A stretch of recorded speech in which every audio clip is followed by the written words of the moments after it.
नमस्कार, पंजाब केसरी टीवी में आपका स्वागत है। और जिस तरीके से हरियाणा पंजाब के बॉर्डर पर किसान आंदोलनरत हैं एमएसपी की मांग को लेकर के, और डल्लेवाल जो आमरण अनशन पर बैठे हैं और उनकी हालत दिनों दिन बिगड़ती जा रही है, ऐसे में नवीन जयहिंद बड़े गंभीर आरोप लगा रहे हैं कि कुछ किसान नेता और कुछ राजनीतिक लोग डल्लेवाल की बलि लेना चाहते हैं। नवीन जयहिंद हमारे साथ हैं, उनसे ही बात कर लेते हैं वो इस तरह के आरोप क्यों लगा रहे हैं। नवीन, वो तो किसानों के लिए लड़ाई लड़ रहे हैं, एमएसपी की मांग कर रहे हैं, और आप आरोप लगा रहे हैं कि उनकी बलि लेकर के और कुछ साजिशें रची जा रही है, ऐसा क्यों? मैं आपको पुख्ता ये जानकारी दे रहा हूँ कि कुछ फर्जी किसान नेता, कुछ गल्लेवाल जो होते हैं ना, ये पैसे वाले हैं गल्लेवाल, वो डल्लेवाल जी की बलि लेना चाहते हैं और डल्लेवाल जी को मारना चाहते हैं ताकि लोग भड़कें, तोड़ फोड़ हो, आगजनी हो, इस तरह की सिचुएशन क्रिएट करना चाहते हैं। मैं इसलिए ये बात कह रहा हूँ आपको कि जब भी हम कोई भी बात करते हैं, मैं तो खुद पहले कह चुका हूँ कि उनकी जान को खतरा है, डल्लेवाल जी की सेहत को खतरा है, और सुप्रीम कोर्ट भी ये चीज़ कह चुका है। लेकिन मेरा एक सवाल ये है कि जो किसान हैं, उन किसानों को ये भी सोचना चाहिए, किसान नेताओं को, कि हरियाणा के भी किसान हैं और सुप्रीम कोर्ट ने ये फैसला दे रखा है कि एसवाईएल नहर का निर्माण होना चाहिए। हम बार बार कह रहे हैं लेकिन कोई बोल नहीं रहा, ना तो कोई खाफ नेता बोल रहा है, ना कोई किसान नेता बोल रहा। कुछ गल्लेवाल हैं जो डल्लेवाल जी की जान के दुश्मन हैं, और हरियाणा के किसान है, छोटा भाई है, तो हरियाणा के किसानों का हक है। अब तो गेहूं की वैसे भी पानी की ज़रूरत है और सुप्रीम कोर्ट कह चुका है। तो मेरा अपना ये मानना है कि डल्लेवाल जी से मेरी तो ये रिक्वेस्ट है कि अपनी जान को बचाएं। एक बहुत बड़ी साजिश के तहत उनकी जान लेने की तैयारी की जा रही है और किसी तरह से माहौल ख़राब हो। और मैं तो ये कहना चाहूँगा, ये मुख्यमंत्री सैनी साहब से भी, पूर्व मुख्यमंत्री भूपेंद्र हुड्डा साहब से भी, कि एसवाईएल के ऊपर बोलो। और हमने तो ये 100 रुपये इनाम रखा है हरियाणा के जितने भी MP MLA हैं उनके ऊपर कि भाई आप बोल लो, कोई बोल के तो दिखाओ। राकेश टिकैत जी जाते हैं 4 लाख ट्रैक्टर लेके जाऊँगा मैं, 4 लाख ट्रैक्टर, वो मर जाएगा जब लेके जाएगा। 4 ट्रैक्टर एसवाईएल के नाम का भी बोल ले। गुरनाम चुडूनी साहब क्यों नहीं बोलते भाई एसवाईएल पे? बजरंग पुनिया कह रहे हैं वहाँ पे जाकर, बजरंग पुनिया साहब क्या मतलब पानी नहीं चाहिए क्या? दूध पीता होगा, ठीक है, पानी ना पीता होगा भाई तू, लेकिन मैंस तो दूध नहीं पीते ना, वो तो पानी पी हुआ है। और मैं तो ये कहता हूँ, योगेंद्र यादव जी कहते, अरे योगेंद्र यादव जी, जहाँ से आप जिस इलाके से आते हो वहाँ तो पानी की कितनी कमी है, उसका आप एक हफ्ता ना नहाते हो, कोई प्रॉब्लम नहीं है, लेकिन सब थोड़ी हैं ऐसे। तो जो चीज़ें इस तरह से कर रही हैं, ये सारे के सारे, मेरा अपना मानना है, कोई किसी पार्टी के साथ सेटिंग है, किसी के ये सेक्टर हैं। और मुझे लगता है कि वहाँ पे जाके राकेश टिकैत हों, चाहे बजरंग पूनिया हों, चाहे और कोई पॉलिटिकल पार्टी के लोग हों, चाहे योगेंद्र यादव हो, उनको जाके अनशन पर बैठना चाहिए। क्योंकि अन्ना आंदोलन हुआ था तो वो 13 दिन बैठे थे, तो 7 दिन तो मैं भी बैठा था और पूरी व्यवस्था संभालते हुए बैठा था। वो जा तो रही हैं, अभय सिंह चौटाला गए, दिग्विजय चौटाला गए, भूपेंद्र सिंह हुड्डा ने भी उनसे ये कहा कि अनशन तोड़ दें, आपकी तबीयत खराब हो जाएगी। हाँ, तो जाने चाहिए ना, जाकर उड़ बैठो, जाकर फोटो तराने का क्या मतलब है? जाकर अनशन पे बैठो और मांगो ना।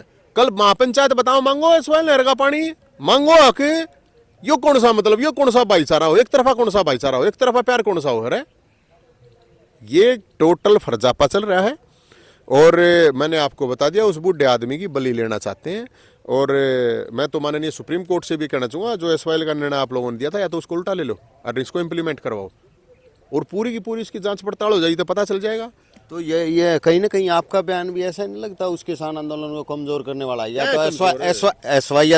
तो एसवाईएल का पानी मांगो, वो अपनी एमएसपी की मांग कर रहे हैं, और उनसे एसवाईएल का पानी मांगो, तो ये कहीं ना कहीं कंट्रोवर्सी क्रिएट करने वाला है। क्या की अच्छा वो जो कहेंगे वो ठीक है। मैं तो खुद कह रहा हूँ, आपकी सरकार को बात करनी चाहिए किसानों से। सड़क पे वो आंदोलन कर रहे हैं, बहुत बढ़िया बात है। मैं 1 दर्जन केस भुगतूं, 20 साल तक ये काम करे हैं, मैंने कोई ना किसी रास्ते रोकता, मैं कोई ना किधर लठ बजाता। मैं तो कह रहा हूँ सरकार को बात करनी चाहिए, जायज मांगे माननी चाहिए। लेकिन क्या हरियाणा में किसान नहीं है गे? हरियाणा में सारे आड़े कोई मतलब बिजनेसमैन रहेंगे, हरियाणा में किसान नहीं रहते क्या? तो हरियाणा के किसान है, कौन सुनेगा रे? 90 MLA हैं, 15 MP हैं, कौन बोलता क्यों नहीं? जाते क्यों नहीं? सैनी साहब, हुड्डा साहब, जाओ वहां पे सुप्रीम कोर्ट के बाहर जाके कहो ना, लो, कोई बोलता ही नहीं। हद की बात है, मन ने कहीं बात करी नहीं, जान का खतरा है बोला वो, हमने एसवाईएल पे बोल रहे हैं जान का खतरा है। ये खतरे तो मेरे पे भी हैं, ये धमकी तमन्ना भी मिल रहे हैं, बोलते क्यों ना? तो हरियाणा का किसान तो इस आंदोलन को फिलहाल तो सपोर्ट कर ही नहीं रहा, अब नेता ही नेता जा रहे हैं। तो भाई क्यों करेंगे? हरियाणा के किसानों ने दूध नहीं पाएंगे, गाजर पाक नहीं खवाएंगे, भाईचारा नहीं निभाएंगे, भाईचारा एक तरफा न ब्याह करेंगे।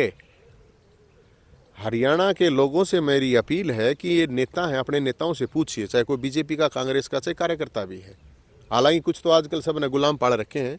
मैं जनता से ही कह रहा हूँ कि जब आपके पानी नहीं आता है, जब 70 तरह की बीमारियां जो हैं पानी की वजह से हो रही हैं, तो अपने अपने नेताओं को टोकिए, पूछिए। और आप पत्रकार साथियों से मेरी रिक्वेस्ट है, पानी तो आप भी पीते होंगे, पत्रकार भी पीते होंगे, आप सवाल पूछिए।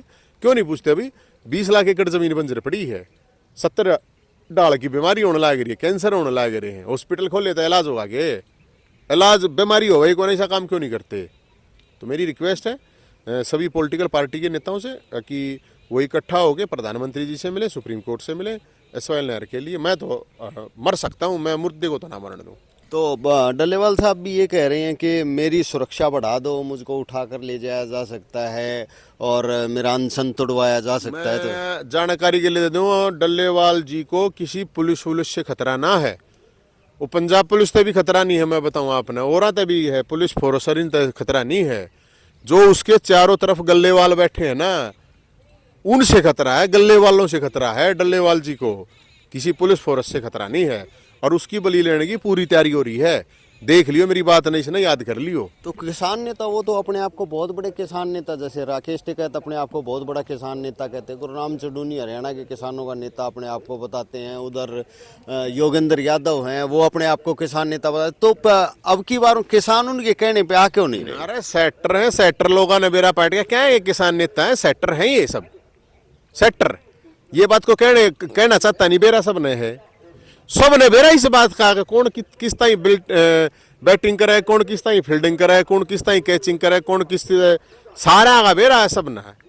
सेक्टर है, सेक्टर मेरे तो रखवा होगा ना, कहने लग रहा मन को डर लगता, सेक्टर सारे के सारे। और बता, तो ये तो चुनाव में तय हो ही गया था, वो व्यस्त हो गया था। मैंने थोड़ी कही यह बात है, किसान नेता ही रुक के माना थे ना, मैं कांग्रेस ताई करूँ था, मैं बीजेपी ताई, मैं उस ताई, मैं इस ताई, मैं फलाने, मैं दखड़ा। ये भी वो सेटिंग चल रही है और कुछ ना है। अरे दिल्ली चुनाव आ रहा है तो कुछ न कुछ तो सेटिंग चलानी पड़ेगी ना, कुछ न।